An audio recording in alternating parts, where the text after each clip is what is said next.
You're chained up in a bunker, and I want to know why. Look me in the eye and ask. That's quite the inheritance. Lauren is the district attorney of Manhattan. Despite her youth, she is known for her principles and incorruptibility. On this day, she appears in court, and afterwards she attends a meeting where her brother, William, is giving a speech as part of his political campaign, as he is an aspiring politician. Meanwhile, their father, banker Archer Monroe, suddenly dies on his way to his summer house. Later, a mourning ceremony takes place, after which the family gathers at the estate. Friends and relatives express their condolences. Brother and sister discuss how to help their mother, who is struggling with the loss of her husband, and agree that they should first listen to their father's will. William supports Lauren, reminding her that their father was very proud of her. However, Lauren is convinced that William was actually their father's favorite. Despite this, the relationship between the siblings is very warm. The will is read, and the estate is bequeathed to his wife, Catherine. William receives $20 million, while Lauren is given $1 million. The rest is to be donated to charity. The family lawyer, Harold Thulis, hands Lauren an envelope that her father left specifically for her. She opens it and finds a flash drive with a video message from her father where he tells her about a secret bunker located on the estate. Lauren asks her husband to leave without her and goes to a place where she often played as a child, recalling how her father was furious when he found out about it. It turns out that the entrance to the underground was located right there. Lauren opens the doors, descends the stairs, and turns on the electricity. She is a bit scared but moves forward anyway. Suddenly, she hears coughing ahead, and she sees an elderly man, unkempt and in poor condition. He frightens Lauren so much that she runs out of the bunker. Reaching the house, Lauren dials the emergency services number, but quickly hangs up. When they call her back, she apologizes, explaining that her daughter was playing with her phone. At this moment, her brother calls out to her. William doesn't understand why their father divided the inheritance this way and offers to split the money evenly, but Lauren refuses. He should spend everything on his campaign because he dreams of becoming a successful politician. Later, their mother notices Lauren's troubled state, and Lauren asks if her father had any enemies. Catherine asks her not to dwell on it. Night falls, and the guests leave. Lauren wanders through the house looking at photos and remembering how she argued with her father about her decision to get married. Although Archer was against her chosen one, she managed to get her way. Lauren finds her father's gun and returns to the bunker. She turns on the light and calls out to the unknown man. He doesn't respond, as he is fast asleep. Taking advantage of this, Lauren takes his fingerprints. The man wakes up and compliments the mask Lauren put on when she entered. The prisoner asks her to show her face, hinting that he knows who she is. Seeing her hesitation, the man calls her full name, exact date of birth, lists important milestones in her life, and even remembers childhood bad habits. Lauren removes the mask, and the prisoner is pleased to finally meet her. He is curious about how her father died and laughs, realizing that he himself is her father's legacy. The man is convinced that Lauren is a good person, so she must release him immediately. But Lauren first wants to know his name. However, the prisoner bargains. He will tell her everything about himself if she brings him a steak, crab salad, fresh bread, a cigarette, chocolate, and a fresh newspaper. And yes, a 30-year-old drink, 1 year for each year of his imprisonment. Lauren demands the truth, and the man adds a razor to the list. He wants to clean himself up. He assures her that once she fulfills his demands, he will tell her the truth, and she, having learned everything, will immediately grant him freedom. However, Lauren paints a different picture. She will simply leave, forgetting about this door. She heads for the exit, but the prisoner stops her, only to ask for a piece of lime pie, and it would be nice to leave the light on, as Archer only allowed it for an hour a day. Lauren leaves in silence. At home, she scans the fingerprints she obtained and sends them to a detective friend to check them against the database. Later, she contacts her husband, who reminds her about the evening concert in which their daughter is performing and asks her not to be late. In the evening, Lauren returns to the bunker with large bags containing everything the prisoner requested. He falls into ecstasy after tasting the meat, and Lauren has to give him time to prepare for the story. She calls her partner to ask him to start the session without her, citing an important matter. Then she returns to the prisoner, who is muttering the recipe for lime pie to himself.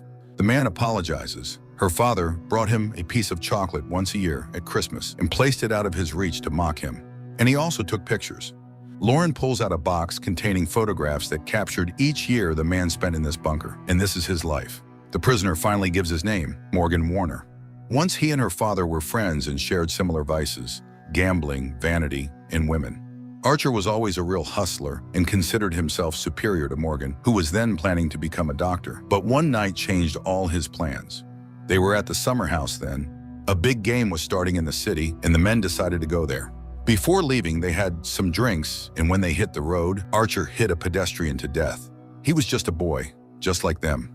Morgan wanted to call the police, but Archer panicked, and at his insistence, the guys covered up the crime. They buried the victim's body in the woods, although Morgan was against it, and that sealed his fate.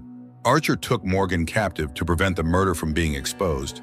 To keep people from searching for him, Archer spread rumors that Morgan had robbed him and fled the country. Over the years, Archer treated Morgan like a confessor and told him many of his secrets. For example, about his great love, Sophia. Lauren doesn't believe it because her father loved his wife very much. But Morgan mentions the mistress's nickname, Gypsy Rose, and reveals that the affair lasted throughout Archer's married life. Morgan gives her Sophia's address and advises her to check the truth of his story. Maybe then she will believe the rest. And by the way, there is a secret part of the will where Sophia's name appears, which she can find out from the lawyer. Angry, Lauren leaves. On her way to the city, she calls the detective and asks him to find out if Morgan Warner was listed as missing many years ago. She also asks him to send the findings to her country house by regular mail. Later, Lauren attends a court session, then goes to the address Morgan mentioned. Sophia doesn't seem surprised by her visit and calmly talks about her love affair with her father. Then Lauren notices a picture of a boy, and Sophia confesses that this is her half-brother.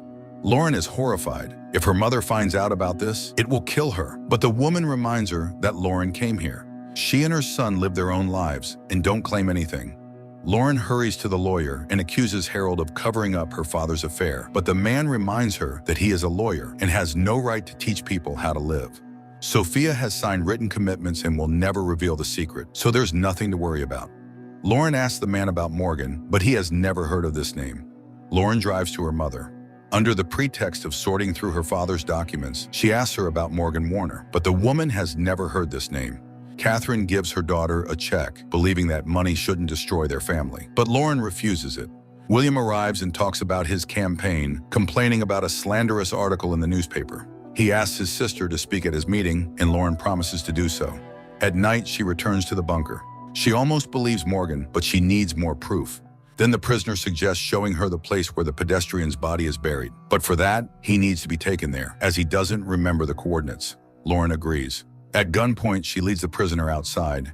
He is intoxicated by the forest air and cries because he can finally feel the freshness of nature. At this moment, Lauren's husband calls, very upset that she didn't show up. She missed the concert and didn't even call, and now their daughter is crying in bed. The woman promises to fix everything and sets off, following Morgan's directions. They arrive at a forest clearing, and Lauren starts digging in the indicated spot, afraid to release the man. The hole grows, but there's nothing resembling a corpse. Lauren screams in frustration, stabbing the ground with the shovel, and suddenly there's a dull thud from below, and a human skull emerges from the soil. Morgan taunts Lauren, who quickly starts burying the discovered bones.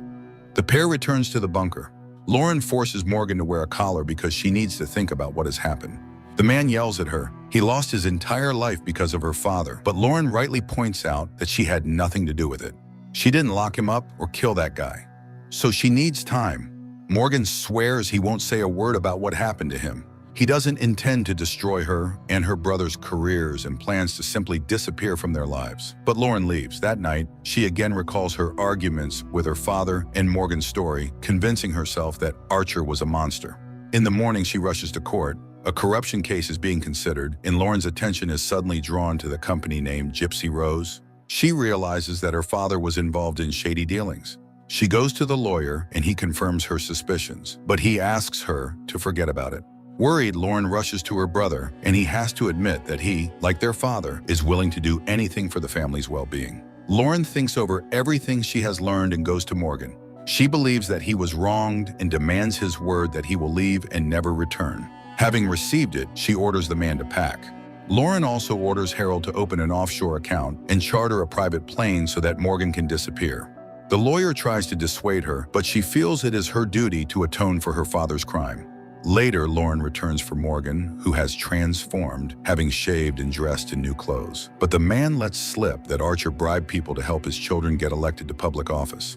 Lauren goes back to her brother, and he admits that it's true. He is surprised at her naivety. Did she really think she achieved the prosecutor's position on her own? Lauren returns to the bunker and drives Morgan to the airfield, where a private plane and Harold are waiting to help the man adjust in a foreign country.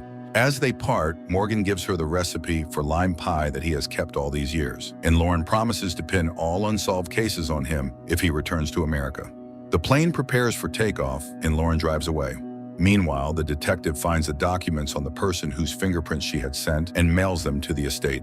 Catherine brings the envelope into the house and opens it. When Lauren arrives, she sees her mother's face contorted in horror as she names Morgan's real name, Carson, claiming he is evil incarnate.